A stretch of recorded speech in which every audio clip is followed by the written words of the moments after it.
Alô, queridos e queridas da quinta fase da EJA, da Educação de Jovens e Adultos, do Centro de Mídias de Educação do Amazonas. Eu sou o professor Josino Malagueta e vou com vocês fazer essa caminhada pela história. Antes de começar, vamos iniciar conhecendo o nosso objeto de conhecimento. O objeto de conhecimento da aula 40 é Brasil de 1945 a 1964, uma experiência democrática.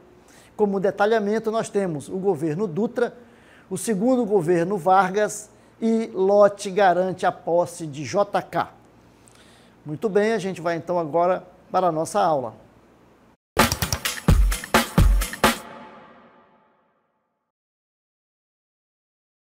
Muito bem, vamos então começar a nossa aula vendo o fim da Era Vargas, né? Vamos lá? Ao término da Segunda Guerra Mundial, intelectuais, militares, estudantes e grupos políticos começaram a pressionar para que Vargas deixasse o poder e novas eleições fossem feitas. Em 1945, ministros militares tomaram o poder e convocaram novas eleições, pondo fim à chamada Era Vargas. Nós vimos, né, que Getúlio Vargas assumiu aí o poder e deu aí um golpe, né, um golpe de Estado e se estabeleceu no poder como um ditador. Não é isso? Muito bem, vamos lá então. Continuando. O período democrático, mas nem tanto. Por que nós falamos que é um período democrático, mas nem tanto? O país começou a viver um período de estabilidade democrática com o fim da ditadura de Getúlio Vargas, mas também conhecido como Estado Novo.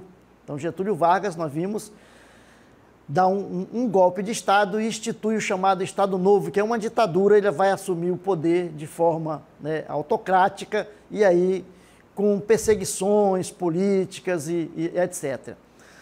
Então, deu-se abertura para a reorganização e criação de partidos políticos que haviam sido extintos, né, durante a ditadura varguista. Então, surgiu aí o PTB, Partido Trabalhista Brasileiro, né, que foi o primeiro a se organizar e era um partido ligado a Getúlio Vargas, era um partido varguista, não é isso? Muito bem. Foi criado também o PSD, Partido Social Democrático, partido que representava aí os coronéis e os industriais e também era apoiador de Vargas. Em oposição a Vargas surgem a UDN, né, a União Democrática Nacional, sob a liderança de Carlos Lacerda. Guarde esse nome que ele vai aparecer bastante na nossa aula. E o PCB, Partido Comunista Brasileiro, liderado por Luiz Carlos Prestes, aquele lá da coluna Prestes. Muito bem, vejam lá. E aí, derrubado o governo Vargas, né, vamos então passar aí para o momento do governo Dutra. Vamos ver quem foi Eurico Gaspar Dutra, que governou o país de 1946 a 1951, durante o chamado período democrático brasileiro, que se estendeu do fim do Estado Novo até a ditadura militar. O Brasil é esse país que vem lutando com golpe de Estado,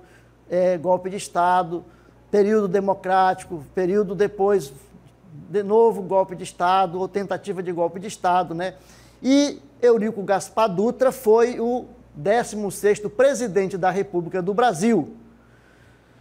Dutra era militar e já havia sido ministro da guerra durante o governo de Getúlio Vargas. Então, já conhecia ali, né, os meandros do poder. Ele foi eleito em 1946, apoiado pelo Partido Social Democrático, né, e também com o apoio de Getúlio Vargas. Imagine, né, como é que os poderes aí, Os barões do poder estão sempre próximos. Nós vamos então ver a Constituinte que foi, que construiu, que elaborou uma nova Constituição para o Brasil, já que o Brasil tinha vivido um período de ditadura, né, com a Constituição outorgada por Getúlio Vargas, chamada, né, Constituição Polaca. Nós vamos agora ter uma nova Constituição. E para nós termos uma Constituição é preciso que tenha uma Assembleia Nacional Constituinte, que é quem elabora a Constituição. Então, convocada, né, houve uma convocação de uma Assembleia Nacional Constituinte para a elaboração de uma nova Constituição para o nosso país, para o Brasil, que foi promulgada em 18 de setembro de 1946.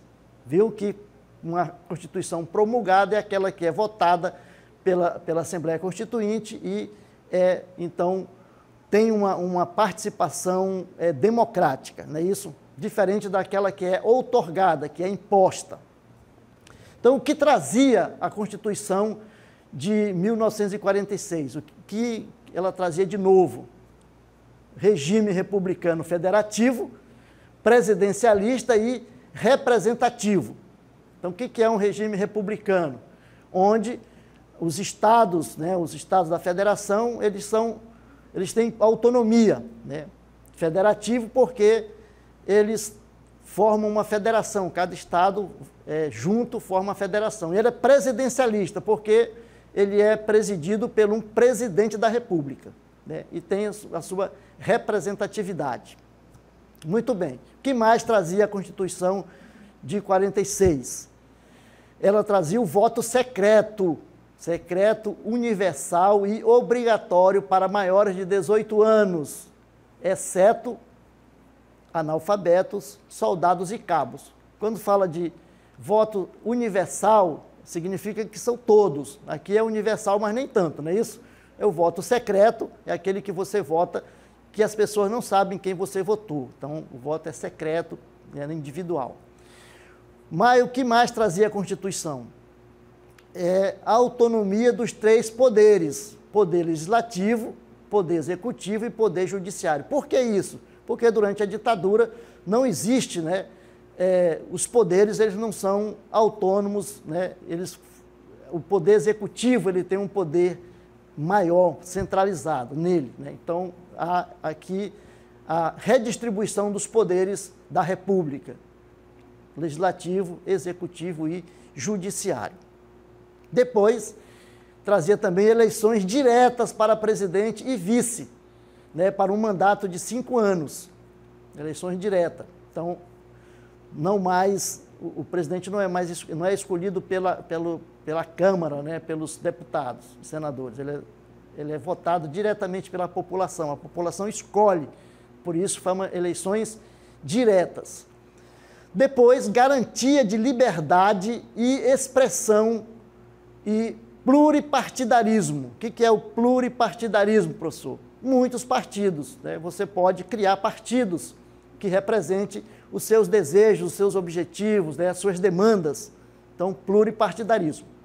Depois, aumento de poder dos estados e autonomia dos municípios. Porque vocês lembram que durante o Estado Novo era o presidente que escolhia, né, os presidentes de estado e também os prefeitos, principalmente das capitais, aí, né, do município, eles eram indicados pelo presidente. Então, agora nós vamos ter autonomia, né, dos estados e municípios.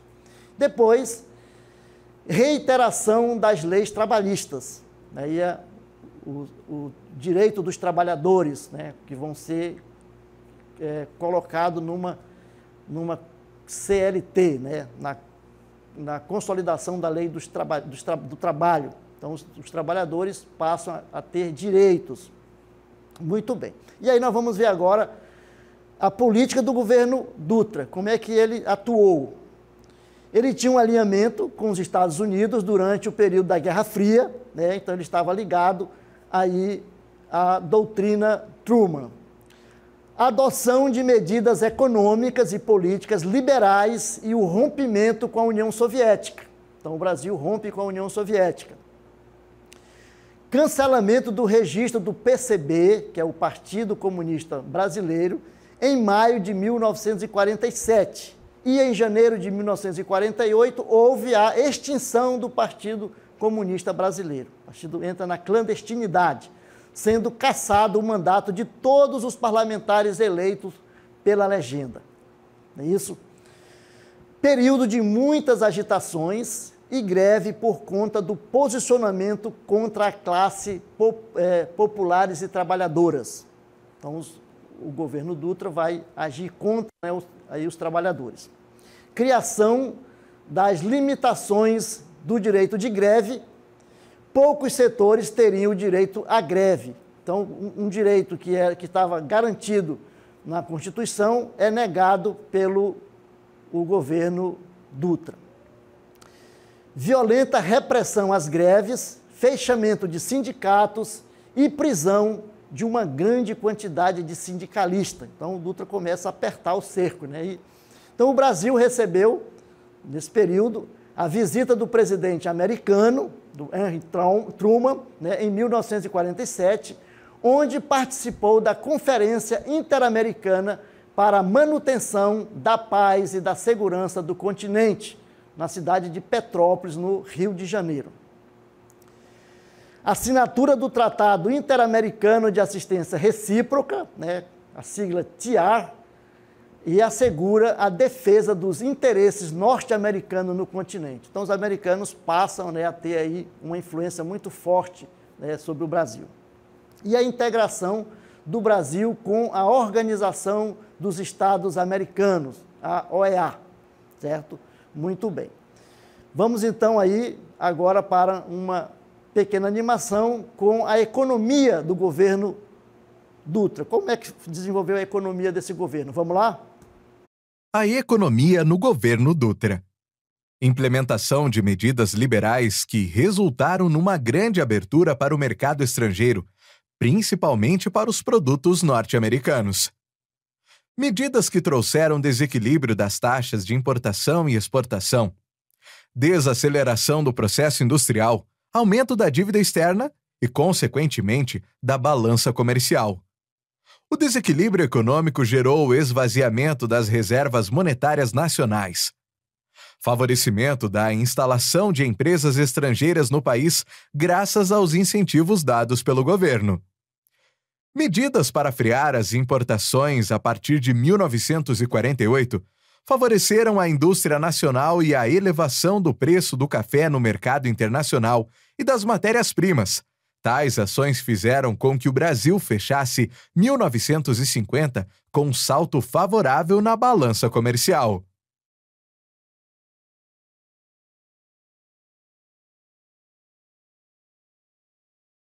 Muito bem, então aí nós vimos como se desenvolveu a economia no governo Dutra.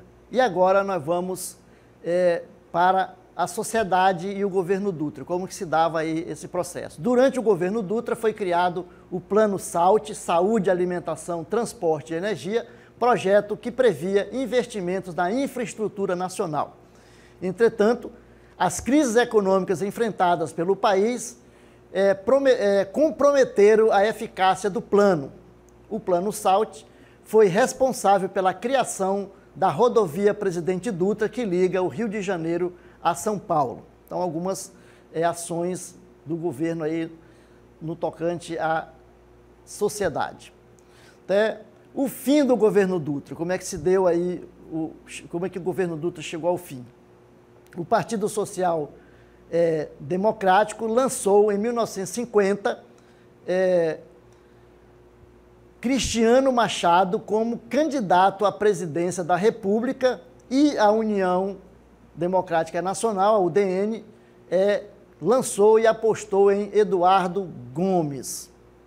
As eleições de 1950 consagraram como vencedor o candidato do PTB, Getúlio Vargas. E aí nós vamos então para o segundo governo Vargas. Getúlio Vargas voltou ao poder central nas eleições de 1950, vencendo seus opositores, Eduardo Gomes e Cristiano Machado, com 48,7% dos votos. Político do PTB, Partido Trabalhista Brasileiro, Vargas formou uma coligação com o PSB, Partido Social Progressista, liderado pelo político paulista Adhemar de Barros, que indicou Café Filho para vice-presidente na chapa. A campanha de Vargas estava embasada em duas demandas, né? A garantia do desenvolvimento econômico e a promoção do bem-estar social. Era isso que Vargas propunha na sua campanha. Vamos ver então aí Vargas e a política nacionalista. O segundo governo Vargas girou em torno do desenvolvimento econômico do país. E aí, três correntes estavam aí durante o governo Vargas, três correntes de pensamento e econômico que viviam ali, faziam parte, né, desse processo do governo. Vamos ver quais eram essas forças. Os desenvolvimentistas, né, que eram favoráveis à abertura total ao capital estrangeiro e à internacionalização da economia do país. E eram representados pela UDN, né, representava aí os grandes latifundiários, os grandes capitalistas do país. Depois tinha o grupo dos chamados desenvolvimentistas nacionalistas. Esses defendiam medidas de proteção à riqueza nacional, não é isso? Associadas à abertura do país ao capital estrangeiro. E estavam apoiados pelo PSD e pelo PTB, que era o partido do Vargas, aí o PTB, não é isso? Então era um grupo que tinha essa ideia, né, de que o governo deveria as riquezas serem mais nacionalizadas, então chamados desenvolvimentistas nacionalistas, preocupados com o país, não de abrir totalmente o país para a entrada do capital estrangeiro. E os chamados radicalistas, os nacionalistas radicais, que propunham uma via autenticamente brasileira do desenvolvimento capitalista. Vargas, sem radicalizar-se, né, quanto ao capital estrangeiro, identificava-se com o grupo apoiado pelo PCB, não era o PCdoB, é outro partido, PCB, Partido Comunista Brasileiro. E aí, Vargas vai implementar algumas políticas que vão ser importantes nesse processo desenvolvimentista do país. Vargas e a política estatizante. Ao retomar o nacionalismo intervencionista, Vargas voltou-se para a indústria petroquímica, siderurgia, transporte, energia e técnicas agrícolas. Estruturou sua política econômica no que chamou de Plano de Reaparelhamento Econômico, LAFER, né? Plano Nacional de Reaparelhamento Econômico. E aí ele vai criar a Petrobras, então, sob a campanha do Petróleo é Nosso, em 1951, mandou um projeto de lei criando uma empresa petrolífera de capital misto, que seria chamada de Petrobras, que foi aprovada apenas em 1953. Né? Petrobras está aí até hoje. A Eletrobras, que era numa campanha pela criação de uma companhia estatal responsável pela produção de energia, não teve sucesso, vindo a ser criada somente em 1962, durante o regime militar. Projeto econômico, político-econômico de Vargas desagradou as elites. Sempre que um presidente, né, tenta trabalhar trazendo melhorias, né, para a classe trabalhadora, esse desagrada, né, as elites do atraso e o presidente passa a ter problemas. Então, o projeto nacionalista proposto por Vargas, de maior intervenção do Estado como regulador da economia, não agradou os grupos internos, que não viam com bons olhos a intervenção estatal e aos grupos ligados ao capital internacional. Os grupos só querem que o Estado invista quando é para benefício próprio, né? Quando é para ajudar os trabalhadores, os mais necessitados, eles querem um Estado mínimo, né? E quando é para eles, o Estado tem que ser máximo, né? Então, as políticas de Vargas entraram em rota de colisão com os grupos estrangeiros, já consolidados como a Stade Oil, né, que era da petrolífera, a Light, que trabalhava na geração de energia, empresas estrangeiras que estavam presentes no Brasil. Os grupos liberais nacionais e os grupos ligados ao capital estrangeiro partiram para uma forte oposição ao governo, né, ao governo Vargas, encabeçados pela UDN, a União Democrática Nacional, que tinha como liderança a pessoa de Carlos Lacerda, que foi aquele que mais fustigou a vida aí do Getúlio Vargas. A oposição udenista consolidou-se na medida em que a inflação e o custo de vida aumentaram nos anos do governo de Vargas. E agora nós vamos ver como que se deu essa manifestação de oposição a Vargas. Primeiro, a Marcha das Panelas Vazias, né? Foi aí uma mobilização de 60 mil pessoas em São Paulo em março de 1953. Depois, nós tivemos a greve dos 300 mil trabalhadores do ramo têxtil, acompanhados por metalúrgicos, vidraceiros, marceneiros e gráficos, se mobilizaram entre 25 de março e 23 de abril em São Paulo, exigindo aumentos salariais e ações do governo para combater a pobreza. Depois, nós tivemos aí a chamada questão do salário mínimo. Então, o salário mínimo estava muito defasado e era por isso que os trabalhadores estavam aí se mobilizando em greve. O que Getúlio Vargas faz? Né? Num aceno aos trabalhadores, Vargas vai nomear João Goulart como ministro do Trabalho, o que desagradou as elites, principalmente com um aumento de 100% concedido ao salário mínimo. Então, João Goulart vai dar um aumento de 100%. Claro que é um aumento de 100%, que não é muita coisa, porque o salário estava defasado, né? Muito defasado. Mas ele vai dar esse aumento e isso leva as elites a entrarem em rota de colisão com o presidente. Depois nós temos aí o atentado da Rua Toneleiro, atentado contra Carlos Lacerda, que resultou na morte do major do ar Rubens Vaz, no dia 5 de agosto de 1954. Vejam, essas são as oposições que vão levar João Goulart, que vão levar Getúlio Vargas, né, a sair da história, sair da vida para entrar na história. Então, Vargas sai da vida para entrar na história. Vamos lá, então? 24 de agosto de 1954, Getúlio Vargas comete suicídio. O atentado, né, o atentado da Rua Toneleiro, levou o país a uma verdadeira agitação. O vice-presidente Café Filho rompeu com Getúlio, deixando-o ainda mais isolado. Então, ele vai ficar aí isolado de tudo, né?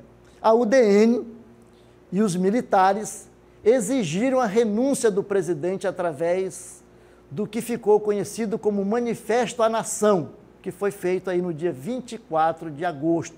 Então, vejam que são fortes oposição e pressão para que Getúlio Vargas deixe o poder. Não tanto porque estava fazendo um governo ruim, mas porque estava desagradando as elites, aqueles que não estavam sendo beneficiados com as políticas, por exemplo, nacionalistas de Vargas, né, de criação de empresas nacionais e de estatização de algumas empresas.